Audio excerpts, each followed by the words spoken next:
Terjun ke ladang dan berbaur dengan lumpur adalah hal yang tidak pernah aku lakukan di kampung halaman. Bahkan mencuci baju basah yang berlumpur menjadi rutinitas setiap pulang dari ladang. Kesel sih, belum lagi suhu 1 derajat saat winter. Terus hujan tiba-tiba saat kita masih memetik di ladang. Tapi kita tetap berusaha ceria dan memetik dengan cepat. Bersama teman-teman aku dari Asia dan juga teman-teman dari Eropa. Melelahkan sih, tapi ini menjadi pengalaman yang tak terlupakan buat aku.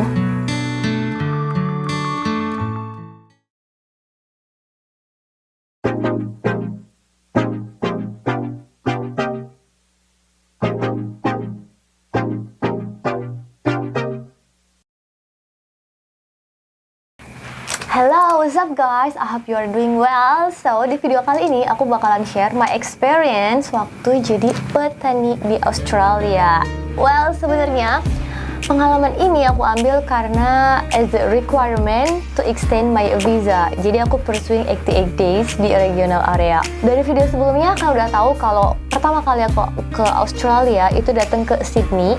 Terus setelah 2 bulan di Sydney, I decide to pursuing my 88 days karena itu kan lama.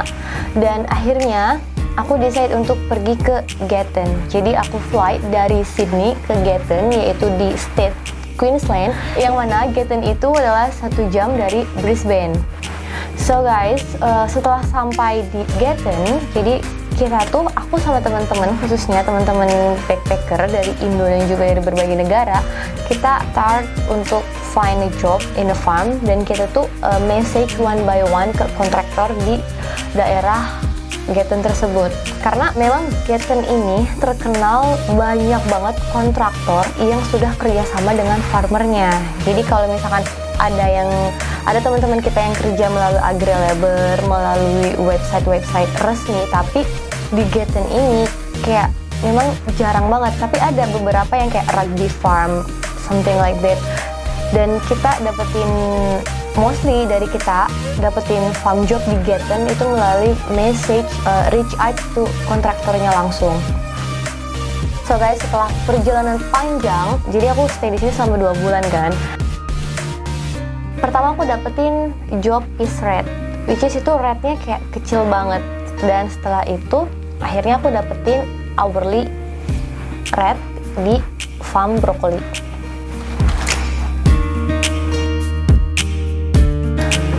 And speaking about sistem kerja di farm Australia, jadi kita tuh kalau misalkan kita udah sign kontrak di farm tersebut, kita ada 2 pilihan, mau berangkat sendiri dengan mobil pribadi kalau kalian punya kendaraan pribadi. Kalau kalian nggak punya, dari pihak kontraktor atau farmernya yang akan pick up kalian. Dan kita tuh beda-beda sih, jadi kita tuh kayak beda-beda guys. Aku jelasin, tergantung tipe job kalian. Kalau misalkan kalian tipe yang kayak picking, pemetik gitu kan, kalian biasanya pagi-pagi. Jadi jam 5, jam 6 tuh kita tuh udah start pergi ke ladang.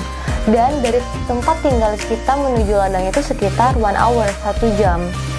Tapi kalau kalian misal dapat pekerjaan yang packing, itu kalian bisa berangkat lebih siang, tapi sampai sore.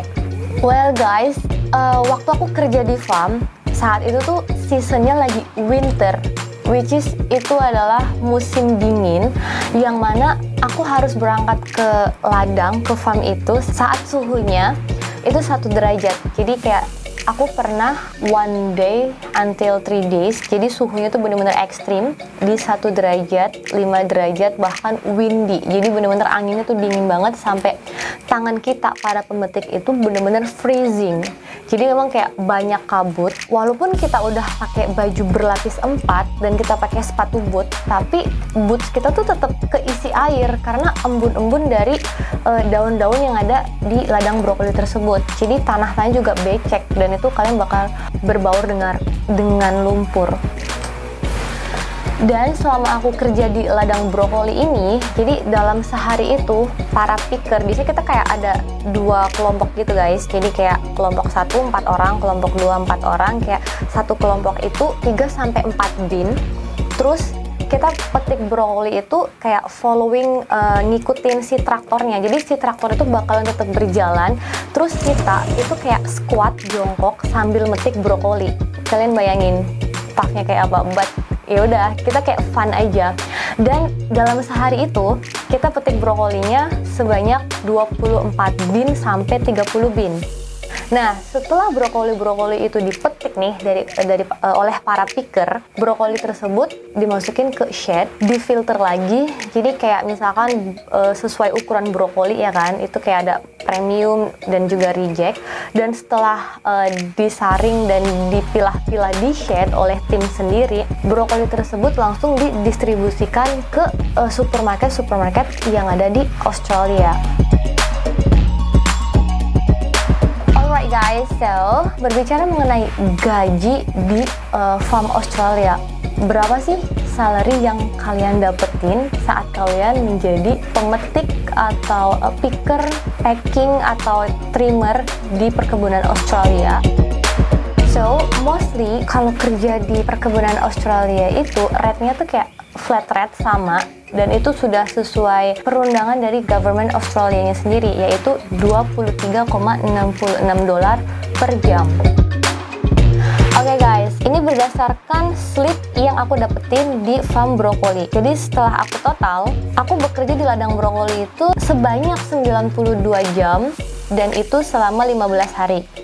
Which is kalau dirata-ratain, aku kerja di ladang brokoli itu selama 6 jam dalam sehari, 6 hours a day. Dan dilihat dari payslip terakhir aku, jumlah total salary yang aku dapetin di brokoli farm ini yaitu $2.194, dan aku wajib membayar pajak sebesar 15%. Ini sudah ketentuan berdasarkan visa aku di Australia. Jadi salary yang aku dapetin itu harus dipotong pajak sebesar 15%, which is itu sekitar dari total keseluruhan 330. Dan bersihnya aku dapetin gaji sebesar 1.864, which is kalau kita kalikan rate Indonesia, $1 Australia itu rate per hari ini adalah 10.818, yang mana dalam rupiahnya adalah 20.164.752. Well, it's good money, but it's really tough job, bener-bener pekerjaan yang berat, karena kalian tuh harus jongkok dengan pisau kalian kayak metik. Saat itu juga aku pernah jari aku tuh kena pisau karena saking harus cepetnya gitu ya. Jadi kalian tuh dilatih untuk menjadi picker yang bener-bener cepet, karena kan kalian dibayar per jam. Jadi mereka nggak mau rugi gitu kan, mereka bayar kalian per jam, tapi kalian harus bisa bekerja as fast as you can gitu, secepat mungkin. Jadi kalian kayak petik brokoli secepatnya sambil following the tractor. Dan mostly mungkin kalau di ladang brokoli yang pernah aku kerja, dalam sehari itu cuma 6-7 jam. Karena aku sometimes kalau misalkan brokolinya itu lagi sedikit, bukan sedikit sih, jadi si brokoli tersebut belum besar ukurannya. Jadi kita tuh cuma kerja 3 jam dalam sehari, dan kita tuh harus nunggu 3 hari berikutnya untuk mulai petik lagi sampai brokoli tersebut ukurannya sesuai dengan standar supermarket di Australia. Dan selama aku kerja 6-7 jam sehari, istirahatnya cuma 30 menit. Dan menurut aku ini kayak lebih ringan dibanding teman-teman aku yang kerja di ladang brokoli di Tasmania. Mereka dalam sehari itu bisa kerja dalam 10-12 jam per hari.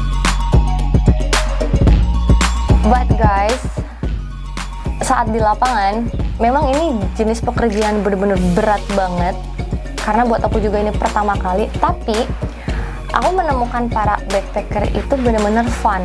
Jadi di sini juga banyak bule-bule cantik asal Eropa, dari England, Irlandia, Spanyol, dan juga Meksiko.